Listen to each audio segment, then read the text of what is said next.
Hi guys, today's topic about actinomycosis in ENT. In ENT, this actinomycosis is actually a bacteria which also called ray fungus. Initially, it was put in the fungus group, but it's in the bacterial group. It is actually eubacteria. Eubacteria. Okay, this is unicellular bacteria, and it's come in the Monera group. It is a chronic granulomatous infection caused by the filamentous anaerobic bacterium about 0.1 to 0.5 to 1 micrometer in size, and this most common causative agent in actinomycosis Israeli, and it is comes under Actinobacteriaceae group. These bacteria are known acid fast bacteria because in cervicofacial region we have to differentiate this actinomycosis from the nocardia. So nocardia is non acid fast. Nocardia is acid fast bacteria, and this is actinomycosis non acid fast.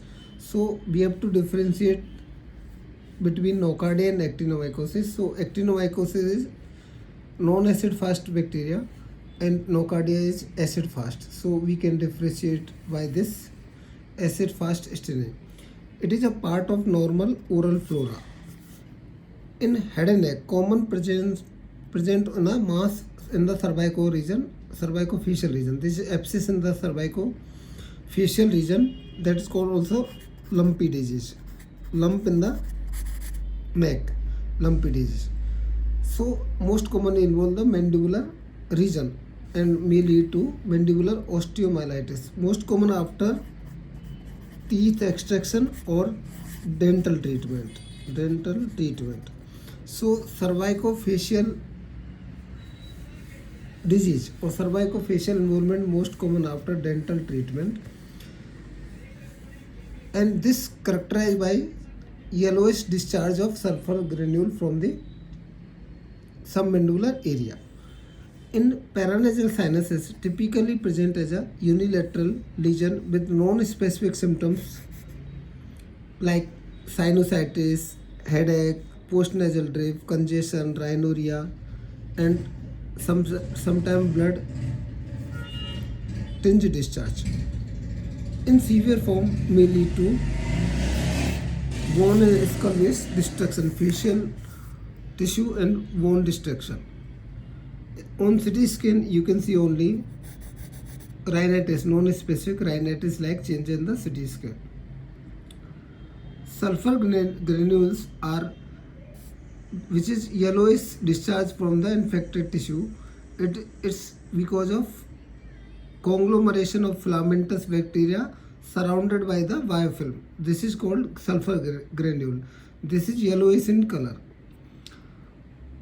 The biopsy diagnostic because it's showing sulfur granule which characterized by dense inflammatory cells. And culture, because this actinomycosis is slow growing bacteria, so difficult to grow in culture medium. So culture is not recommended. Only you can do biopsy and you can see sulfur granule with some dense inflammatory cells surrounding the sulfur granule. This reaction is called Splendor-Hoeffli reaction. If you see histopathology, this is the dense filamentous bacilli bacteria, and this surrounded by the eosinophilic material. This is the eosinophilic material. This is called sulfur granule, and this sulfur granule with eosinophilic amorphous material reaction around this sulfur granule is called Splendor-Hoeffli reaction. So in detail, the filamentous bacilli with eosinophilic amorphous material reaction in histopatho examination on microscopy, you can see this is called Splendor-Hoeffli phenomena or reaction. So this is can be asked in MCQ. So this is seen in the histopatho. This is characteristic finding in, and this surrounded by dense sheets of neutrophil and lymphocytes. So this is histological finding in the actinomycosis. Now treatment. treatment mainly medical treatment. In nasal symptom, you have to give only medical clindamycin and macrolides. You can even give like clindamycin plus levoflox or ciprofloxacin. This is the therapy of choice. And if cervical abscess is present, you can do IND. So this is all about this actinomycosis bacteria. Thank you so much.